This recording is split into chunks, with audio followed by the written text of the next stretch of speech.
Hello, this is Bryant Myers, and welcome to another episode of Debunking Flat Earth. I've taken about 3 months off here, and I have a few new businesses, so I don't have as much time as I used to do these videos.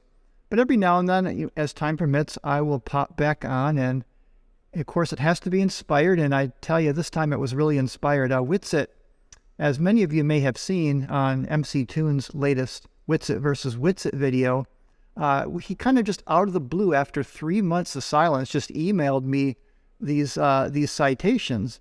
And it's kind of humorous because at first, when I saw this, it's like, what in the world is he doing? Why is he asking me for access to these papers? And it says behind a paywall, so I mean, is he expecting me to pay for them? Or because I'm no longer teaching, so I don't have institutional access anymore. So just out of curiosity, I started clicking on these links, and several of them were dead. Then the titles, the ones that were live, the titles weren't matching the articles. They weren't even related to thunderstorms and gravimeters, etc. And then in some cases, the page numbers would just go to the middle of nowhere, and it was just totally this jumbled mess of links. It's like, what in the world? Is this some kind of a joke? Is he punking me? That's why I emailed him. Is this some kind of joke? And I mean, he confirmed it was him, and he said he just messed things up. But he didn't. There's no way. These were manufactured. There's no way that he could have mixed it up that badly. I mean, he said they were on his hard drive all mixed up, but these were just totally different titles. It's like some of the titles didn't even exist when you did an exact title search. And so he's definitely lying about that. And it's probably Chat GPT or some kind of, artificial intelligence related search algorithm. Now, if you haven't seen MC Toon's recent Witsit versus Witsit video, please watch this, because I'm not going to go through all this because MC Toon went through each of these links. I mean, it's just comical just how bad this is. So he did this already, so I'm not going to repeat that. But in one of the follow-up emails that Witsit sent to me, he did send me another link, and we're going to go over this this paper by Konstantin Mace, and he sent me a few other links on thunderstorm activities. And before we get into gravity and all the the fun stuff that he shared with his electric dielectric, well, his electric universe model of gravity, and he doesn't even want to talk about the flat Earth application, which we'll see, which is so funny. But before I get into that, I just want to briefly kind of go through this citation on thunderstorm activity with high precision gravimetric observations. And now these links did work. So when you go to the study, it just absolutely confirms Toon's first law of Flerfs. What you find is that, yes, thunderstorms do affect gravimeters, but incredibly small levels. We're talking about like 7 or 8 decimal places of just tiny variations compared to the 9.81 relative average over the surface of the Earth. But here's the punchline. The paper itself said these observed changes, which can be measured by gravimeters, which are incredibly accurate to 8 or 9 decimal places, did show differences, again, variations, but it was due to the large mass of the rain clouds, not the thunder. See, Witsit thinks it's all electrostatic, so that the lightning strikes are what's altering the gravity. But this paper debunks his position and says it's the mass of the rain clouds, confirming mass attracts mass. Again, Toon's laws of Flerfs. Flerf citations always contradict Flerf's claims. But now I want to get into the gravity here, because and the electric gravity, where Witsit is trying to, just as in our first debate, he's trying to say, I told you so, Brian, I told you so. This paper dunks on you. This paper shows that I was right and you were wrong. And he just basically wanted me to admit he's right and I was wrong. But it turns out he's not right. And he doesn't even understand the paper he's sharing. Surprise, surprise. But what was funnier in this email here, Witsit sends me this breakdown of combining Coulomb's law and Newton's law. And Witsit, so I want to play this little video clip here because it's just so funny. Witsit thinks he's so good at math, he's so smart, and we're going to see just when we go through this just how laughable this all is. And dude, it's well known that I have like an aptitude for math. Okay, so I kind of want to go through this a little bit. So basically, you can't see this very well, but basically it's trying to set Coulomb's law equal to Newton's law of gravity. And essentially, let me just kind of give you the breakdown here. It's basically taking two protons that are a proton's diameter apart. And it's basically calculating, it's saying, okay, if we calculate the gravitational force between these two protons, a proton's diameter apart, it equals magically somehow, it's going to, he thinks, or this paper that he's cut and pasting from, thinks that it's going to equal Coulomb's law. And I did the math, and this is why I kept pushing Witsit. I mean, I sent him like 5 or 6 emails because he said, oh, I made a mistake. The math is wrong. I'm like, well, show me, Witsit. And he wouldn't show me. He's afraid to try to actually apply his algebra to see what's going on here, because even if he could do the algebra, it's not going to be what he's wanting.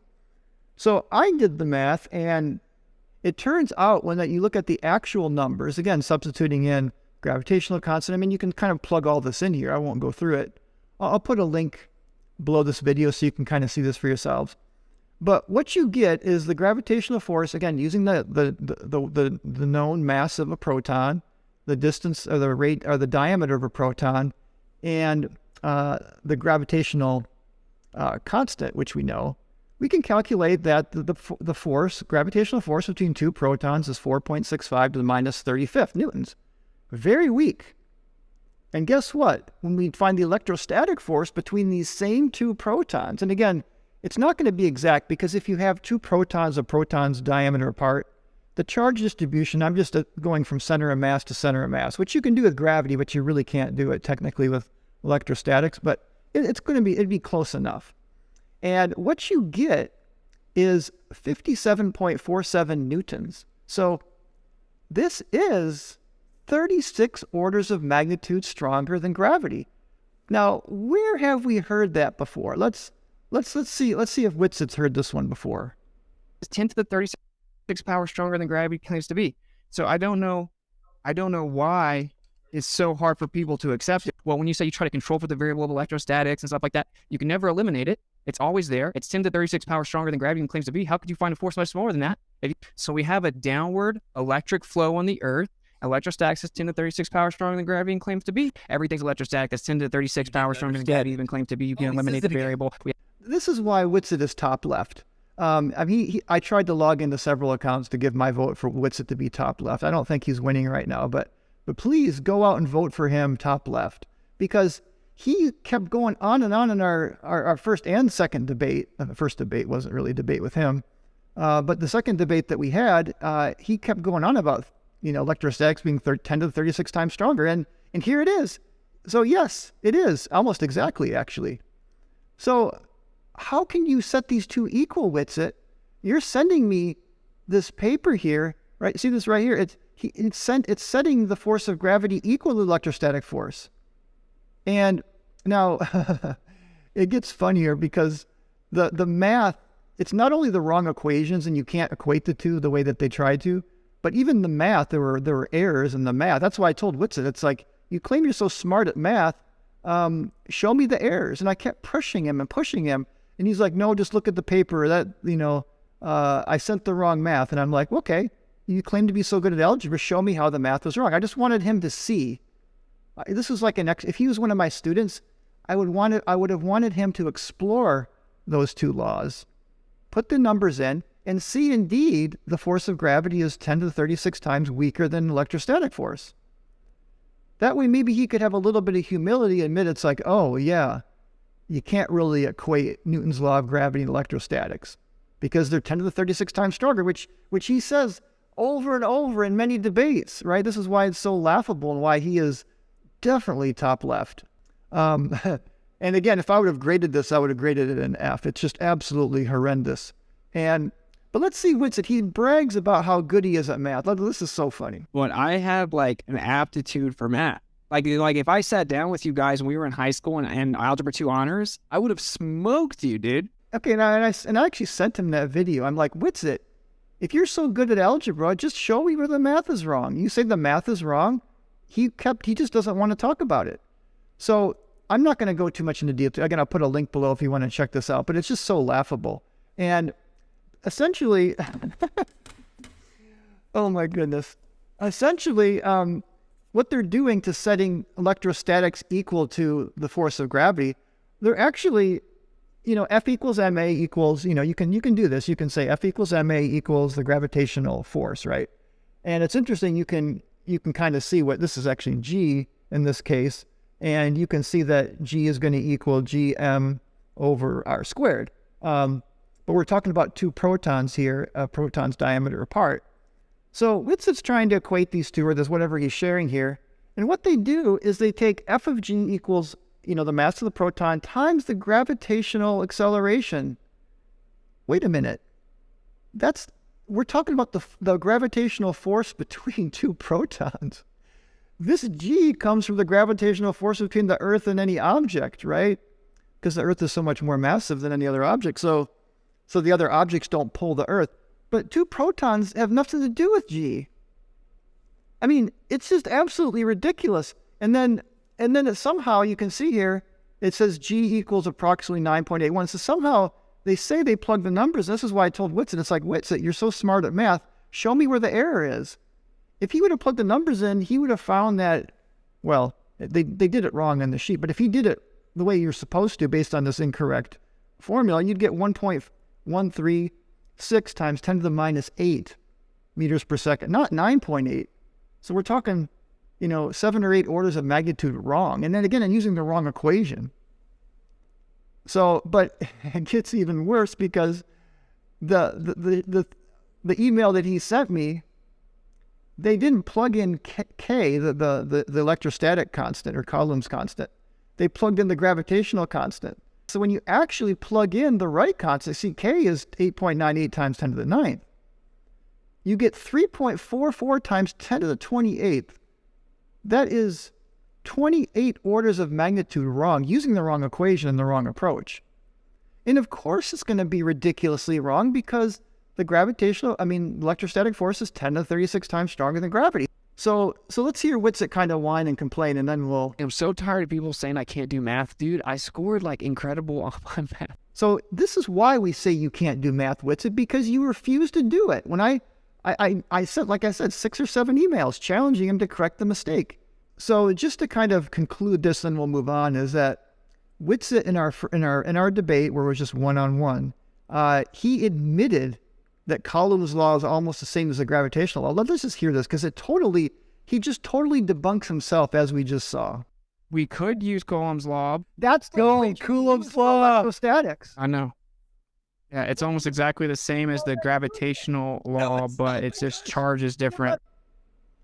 Okay, he's saying it's almost exactly the same as the gravitational force, but the charge is different. We just showed that it's 10 to the 36 times, our electrostatic force is 10 to the 36 times stronger than gravity. And Witsit here in our debate is basically saying that the Coulomb's law is essentially Newton's law. I mean, this is, and even in my high school, I used to teach high school physics for a short period of time. My high school students wouldn't have made that mistake.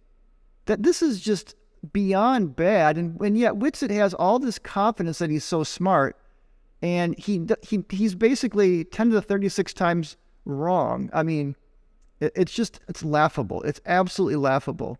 And then the other thing he wouldn't explain, and I kept pushing him for this, it's like, okay, and with this maze paper we'll go over in a minute, how does this explain how does this all work on a flat Earth?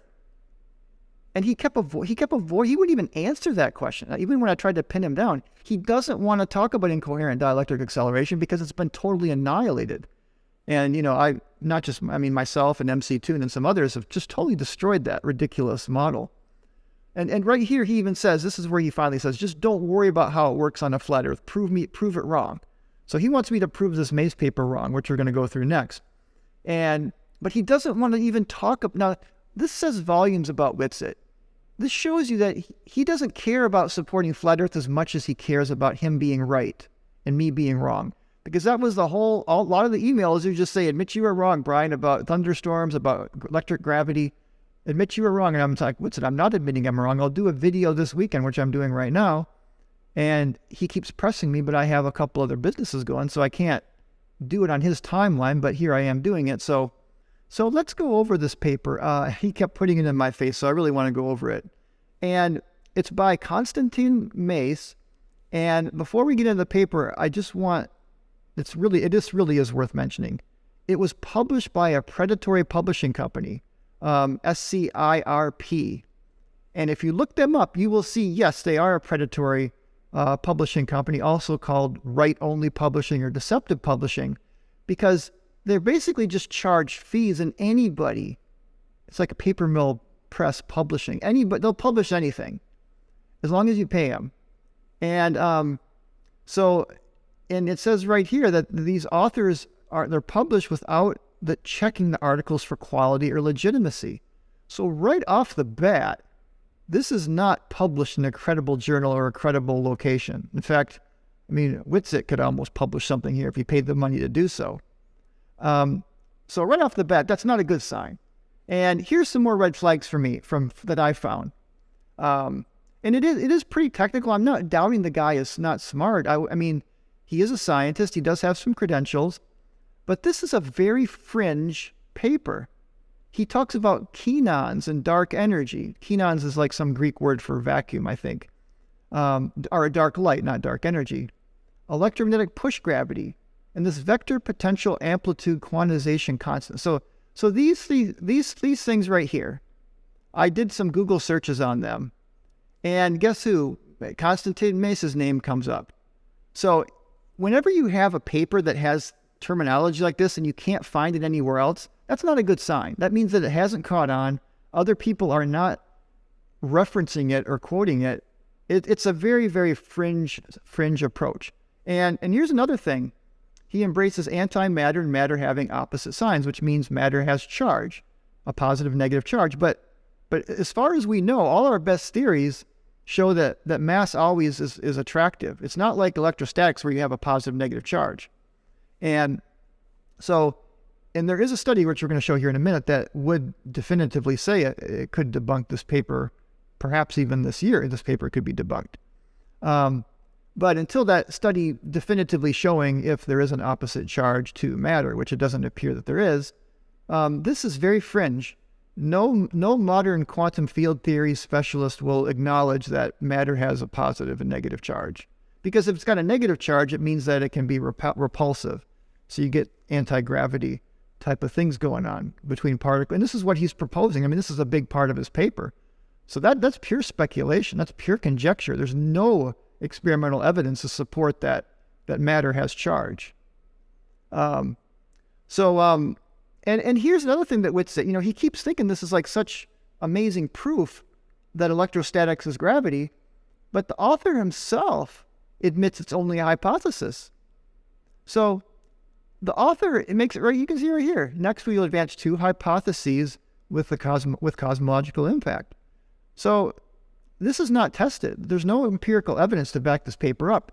And because of that, it's in no position to supplant our best tested and evidence-based theories of general relativity, standard model, and Big Bang cosmology. It's absolutely in no position. And those theories have incredible validation to support them.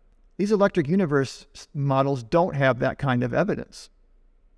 So now,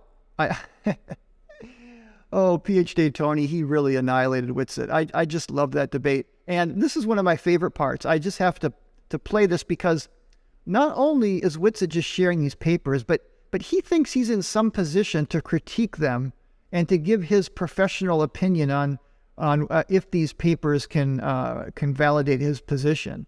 He's in absolutely no position to do that. Let's hear PhD Tony talk about this because he says it so beautifully. I mean, this is just perfect. We can exclude flat Earth models. We have assumed the Earth is flat. We've tried to model it assuming that it's flat, and it doesn't work. We tried to model it assuming a globe, it doesn't work. Yes, it does. Yes, it does work. I just told you why it doesn't work. No, you didn't. You cited a bunch of scientists who don't agree with you, and that's how we get back to the delusion aspect. Such a fallacy. You think that you are capable of analyzing and properly interpreting the papers, and you aren't. You cherry pick bits and pieces out of them, and then you present them as though you fully understand it, as though the authors would agree with your conclusion, how you have interpreted the data. But you have no qualifications that would permit this. Instead, you have delusional self-confidence that you can read stuff that is meant for actual specialists. All fallacies. Shut up, Witsit. No, all true. All fallacy. If you turn up at an airport and tell them that you've read the manuals and you should be allowed to fly a plane, what do you think they're going to do? Are they going to let you fly a plane? If you turn up at a hospital and tell them that you're the world's greatest brain surgeon and they should let you operate, do you think they're going to let you do it? No, they're going to want to see your qualifications. You don't have any. If you don't have any builder credentials, fallacy. They don't clean right. If you don't have any qualifications, then let's see your achievements.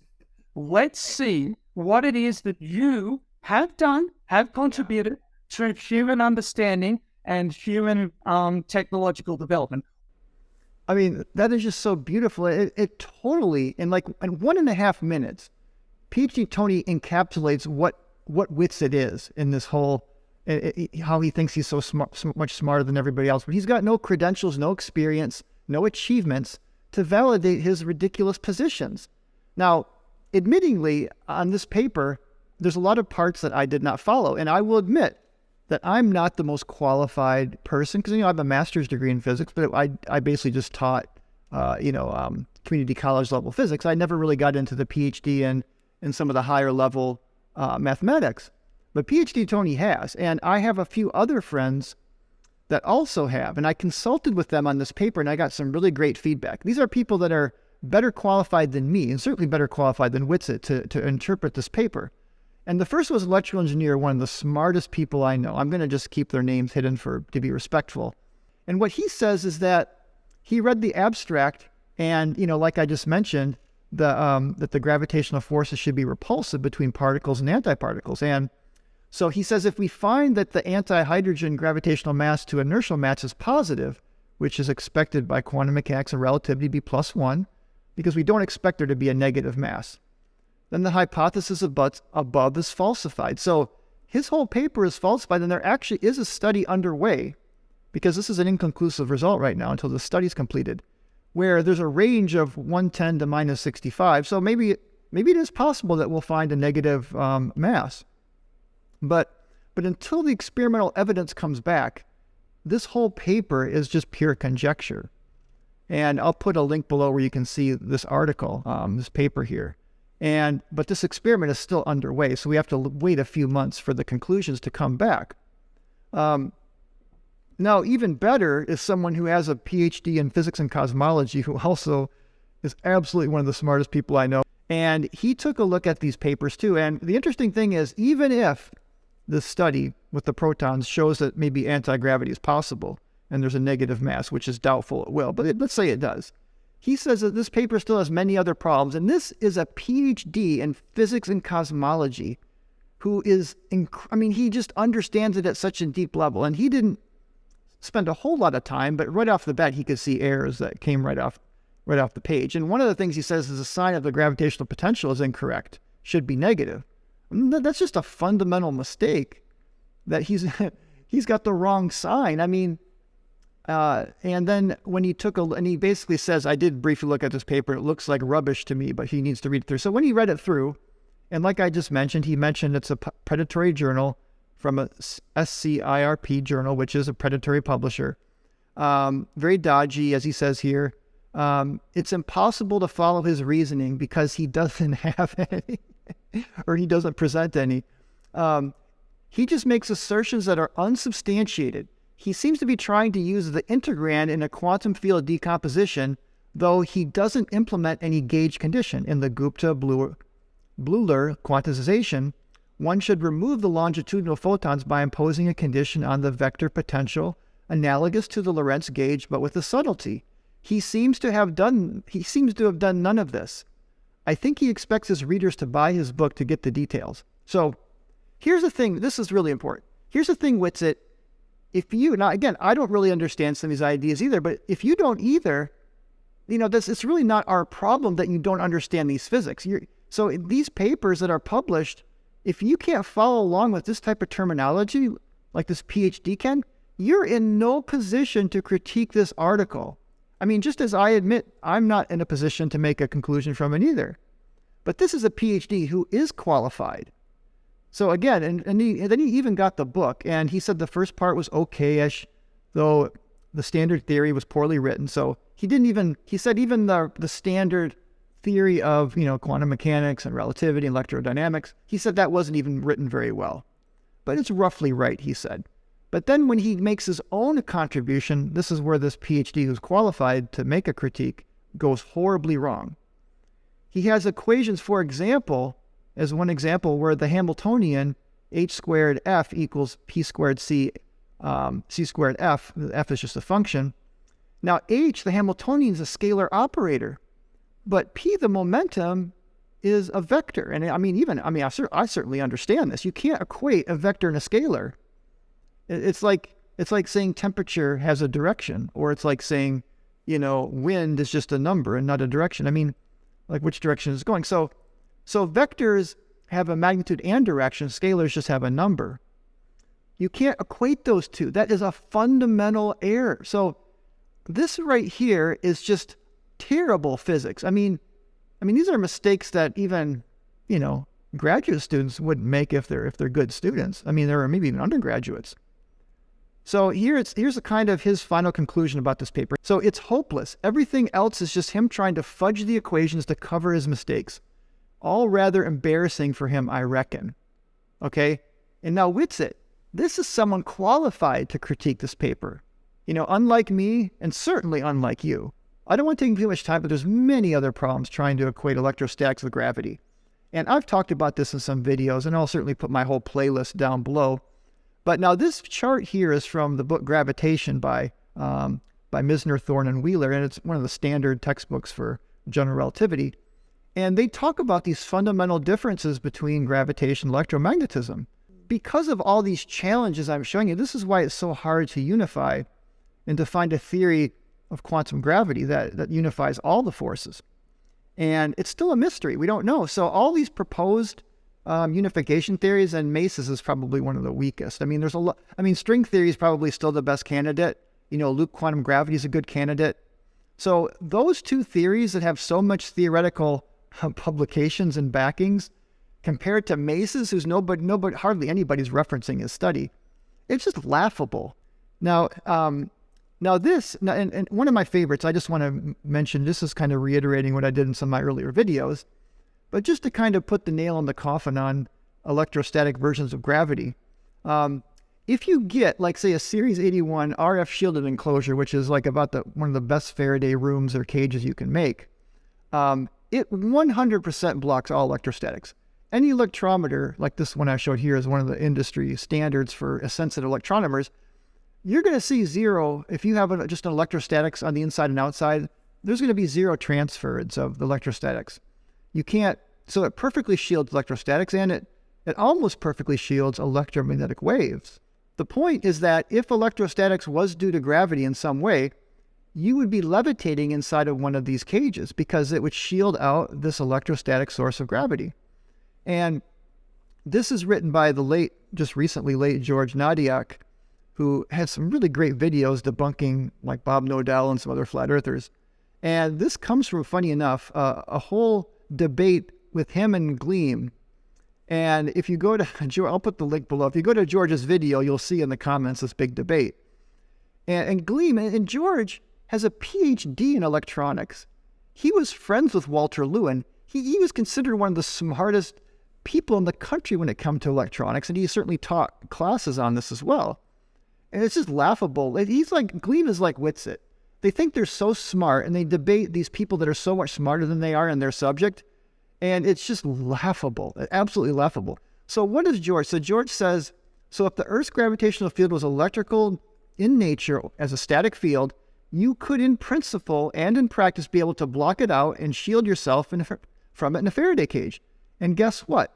We cannot stop gravitational fields with a Faraday cage, so such cannot be electrical in nature. So as such cannot be electrical in nature or form.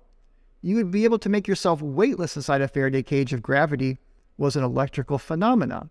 And again, we can get the best gravimeters, and we can see that the gravitational force is not shielded even inside these enclosures. This debunks every single electric universe-based model of gravity. Again, how can it not? I mean, if it's electrostatics, then again, we'd be weightless inside.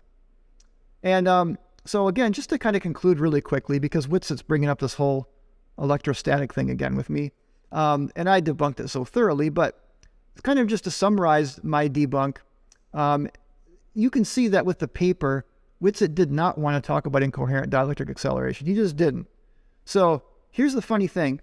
Even if somehow that paper was correct and that somehow gravity was electrical in nature, Coulomb's law is a 1 over r squared spherically symmetric law. You would still run into the potato radius problem where everything is going to crush into a sphere, because a spherical object with a spherically symmetric force has, the gravitational potential energy is at a balance or homeostasis when it's a sphere. So you don't have any forces pushing. So if it's not a sphere, there's all these forces that are pulling it into becoming a sphere. You just can't get around that. So even if these electric models of gravity were somehow true, and I pointed this out in my debunk of those 6 electric universe papers Gleem and Witsit shared after the first debate, same problem. Even if it was electrical, it doesn't help the flat Earth model. I mean, electric gravity theories are bad enough. So the flat Earth version of it makes it all even worse, because now they're adding all this baggage of, having to somehow ignore this problem. And they talk about, like Witsit talked about the 2 Gaussian surfaces, 100 volts per meter. And that creates a downward bias, and that's, and density and buoyancy somehow take care of the rest. And again, it's just an arrow with no magnitude. It's just ridiculous. They can't even explain it. And this 9.8 meters per second, they just say is agreed upon average, but it's not. It's a measured number, and it varies across the planet, and it varies by elevation. And our model predicts all these numbers perfectly. I mean, I won't get into it because I've talked about this before, but it's so easy to debunk this incoherent dielectric acceleration, because gravity, we know, even with lightning anomalies, which are many decimal places out, the gravity only varies by 0.7%, 9.76 to 9.83. It doesn't anywhere on the surface of the Earth go above or below those numbers. It's always in that range. However, our electric fields on planet Earth measurably vary by over 10,000%. So incoherent dielectric acceleration can't work. So again, this is taking the electric gravity and it's adding all this extra baggage that makes it even worse. And again, the worst part of it is the lightning strikes, because the electric field reverses around a lightning strike. Not only reverses, so if it's a downward arrow, the downward arrow is now going up. And not only that, but it's 100 to 150 fold increase. And again, the gravity is only varying by 0.7%. It's just smooth across the entire planet. I mean, electric field's varying wildly. I mean, 8.6 million lightning strikes a day. Holy cow. I mean, so this, I don't know how people can believe this nonsense. And not only that, it varies by altitude much more than gravity does. And then you have the Carnegie curve, well known that the electric fields vary by the time of day and season. 15%. Again, gravity is only varying by 0.7%. So in conclusion, Witsit just likes people to think he is smart. He wants to always be right. He cherry picks all these different, they just do Google searching. Like Jaron's the same thing. They don't understand science. What they're really good at is scouring the internet, doing detective work, trying to find these anomalies, trying to find research studies that contradict our model. Even if they're fringe studies, even if they're published in predatory journals, even if they're done by scientists that don't have very good credentials, it doesn't matter. They try to drop those citations as if it's a slam dunk, like we've debunked you. And it's just the most laughable thing. And I think we can also conclude that Flerf citations always contradict Flerf claims, no exceptions. Although there is one citation that does check out with Witsit here. And I'll leave you with that. So thanks for watching. Hope you enjoyed this. Glad to be back for at least a little while.